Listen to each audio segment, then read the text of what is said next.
Welcome back, casual gardeners. This is not my garden. As you can see, like so many other men on the internet, I am in a room in my basement. My green screen is wrinkly, but here we go.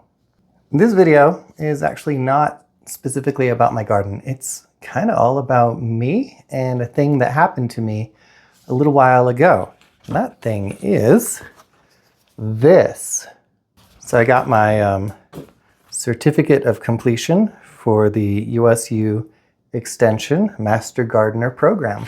Now, I'm not the only guy on YouTube who is a Master Gardener. There are actually quite a few of us, because it's not that hard to do. And that's one of the things that I think is actually really awesome about this program, is that anyone, even you, can be a Master Gardener.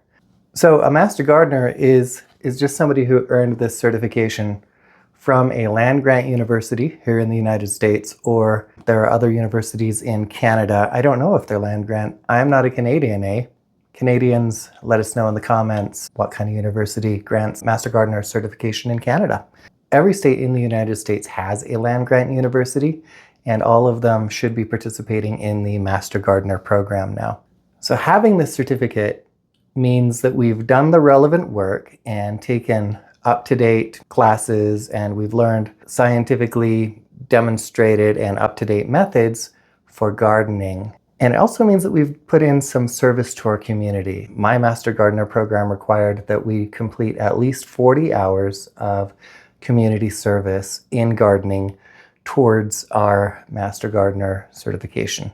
Being a Master Gardener can come in handy as a qualification for work in horticulture if that's what you're after, but it's not nearly as good as a degree in horticulture. So if you're up against people with horticulture degrees, you're host, but it could help you break into the field if that's what you're interested in. The benefit of this program to land-grant universities is that they get people like me, and possibly you, to pay them money to learn about gardening and do some of their work for them. Because land-grant universities are obligated as part of their land grant to provide services to the communities that they're in, and they in turn obligate Master Gardeners to provide services to the communities that they're in. In a very real way, we take work out of the hands of university extension horticulturalists who would otherwise have to do more work. So the benefit to us is that we get the swanky certificate and we get to call ourselves Master Gardeners. Good luck getting other people to call you a master anything, but we can call ourselves that.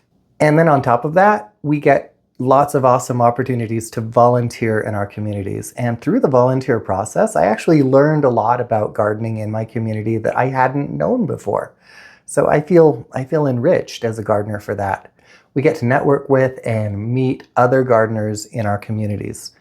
I know gardeners can't shut up about gardening often. That's why I'm doing this whole channel. If you're like me, this is a great chance for you to find other gardeners to talk to and listen to and talk to some more, because you won't shut up.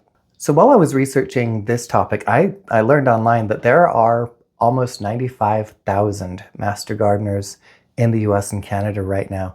And collectively, all of these Master Gardeners, now including myself, are doing an average of 5 million hours of community service and community outreach every single year. That's a massive benefit to communities from this program. So some examples of the kind of volunteer work that I did. So I don't know if everyone everywhere has the same opportunities. I'm just going to speak from my experience. I actually learned about a number of community gardens that I didn't even know were in Logan. I got to help out at those community gardens. We planted pollinator beds, we weeded, we built raised beds, we filled them with soil. We made a wheelchair accessible raised bed in one of the community gardens, and that was really cool to see. I helped out at the county fair. 4-H, that's a popular children's program, especially out in rural communities. And at county fairs, 4-H has booths where the kids present their stuff. Master Gardeners like me can volunteer at those booths. I was able to help out at plant and seed exchanges, and that was quite a bit of fun because I was able to bring seeds and trade seeds myself. We did weeding and planting in local parks. So that was really great. Here in Logan, Utah, if you haven't heard of it, we have a park called the Nibley Firefly Park. It is a park with fireflies. If you didn't know there were fireflies in Utah, now you do. I didn't. It's actually a lot of fun to go see the fireflies. But for the rest of the year, that park also serves as a place for wetland birds and other wildlife to live, because that's the kind of habitat fireflies need. And I helped weed and plant a native flower garden to help out the pollinators and the birds there as well. So that was awesome. Another thing that we're encouraged to do, or we were in my program, is that we could donate produce from our garden to the community food banks. So I didn't have much to donate because of the grasshoppers. I was only able to donate about 10 pounds of produce. So if I'd had a more productive garden this year, I would have been able to donate a lot more. That would have felt even better. So if you're interested in becoming a master gardener now, and I hope you are, even though I'm a crappy salesman, here's how you can do it. If you're in the United States, I don't know about Canada. I just know that it's there. So if you're in Canada, you have homework to do. So anyone in the United States can become a master gardener by attending classes at your local land-grant university. You don't actually have to go into the campus. I know Utah State University is our land-grant university, and they're right here in Logan. So I was on the main campus, but we also, that same extension program was training master gardeners in St. George and Cedar City and other parts of the state of Utah that are pretty far from here, because they have extension offices in those communities. So if you're in any community with an extension office, you won't have to commute very far to go to your master gardener classes. There is an enrollment fee, and I cannot tell you what that is because I suspect it's going to change from year to year. Most master gardener programs in the United States start enrollment towards the end of November. My timing with this video, if you're catching it fresh, is actually really good. If you're not catching this video fresh and you're like, darn, I wanted to be a master gardener, but it's too late and the class is filled up. Yeah, that happens. I know here in Logan and other extension offices in Utah, they do have notification lists. If you're coming in a little bit too late, they can notify you when enrollment starts the following year. And I think if you're on that list, you get to enroll before everyone else does because you missed the opportunity and you were interested in it. So you gotta wait, but you're a gardener. You're good at waiting. You've germinated seeds. Here in Logan, enrollment starts actually just after Thanksgiving. If you're in Utah and you want to become a master gardener at your local extension office, check right away and check every day because those classes do fill up mighty fast. And I would love for you to get a little instant gratification. So in our extension program here in Utah, again, because it's the only one I really know a lot about, classes are mostly in person. During COVID, they did do online through like Zoom, like everyone else. These in-person classes are small. The one that I was in was only 30 people, which is actually really nice because you get to know everyone over the course of your classes. My specific Master Gardener certification does mean something for my channel. And I'm going to tell you what that is because it's going to change my content for the next little while. I do have some non-Master Gardener related videos that I'm going to do. I'm very excited, for example, that I have managed to acquire a thermal imager that I can plug into my camera and do infrared videography. I'm really excited to do a video about greenhouses with infrared videography. So I can show you where the heat is accumulating, where it gets stored, and where I'm losing it. Spoiler alert, I'm losing it all the time. One reason I'm making this video is just because I think the Master Gardener program is awesome. And I think there are probably a lot of gardeners out there where you can get it and you might not know about it. And I just want you to know about it.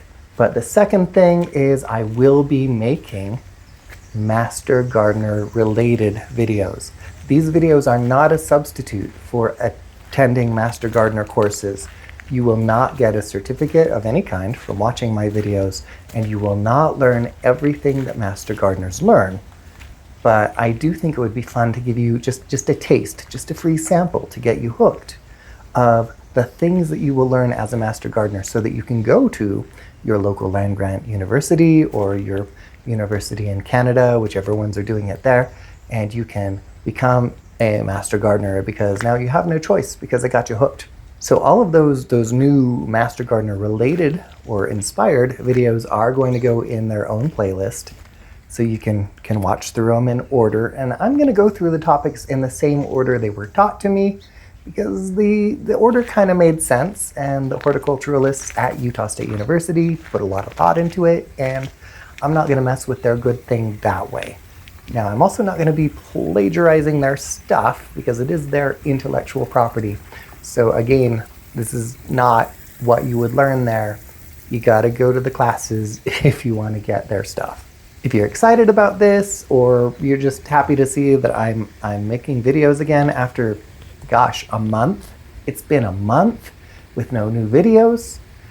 Make sure to like this video, subscribe to my channel, and ring that little notification button so that when I hopefully much sooner come out with another video, you can see it. If I owe you an explanation, you watched to the end, you're obviously interested in my channel, so I'm going to tell you why there was that big long gap. I've been sick for a very long time. I got some sort of head cold, and then right when I was recovering from that, I got COVID. I mean, I've done a lot of talking without coughing, so obviously I'm mostly fine now, but maybe you can hear my voice still kind of sucks. And yeah, I got the brain fog, and I'm still pretty dysfunctional. So I just haven't been able to get to a place where I could make this video for you and have it be engaging and be talking in a way that but didn't have a lot of in it, because people do that. Even people on YouTube, we just edit that out. I did also link to some official videos down in the description of this video, so go down there and you'll find a link to a playlist that a Master Gardener program in another state has actually made. So they have Master Gardener related videos that they have made that are their intellectual property. So you can get those for free on YouTube. So that's the Master Gardener Foundation of Cowlitz County that made the videos that I'm linking to in the description. So hopefully by the middle of December, I'm gonna hit you with another video. It's either gonna be about the greenhouse and the thermal imaging videos, or it's gonna cover the first topic about Master Gardener stuff. There's a lot. I could actually make videos for the whole rest of the year on that stuff. I'm not gonna. I'm just gonna be working on that over the winter, and then it's back to videos in the garden, because I know it's popular to be a guy in a basement on the internet, but I am much happier when I'm a guy in a garden on the internet.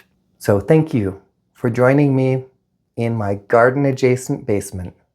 And I hope you have a wonderful time somewhere warm this winter.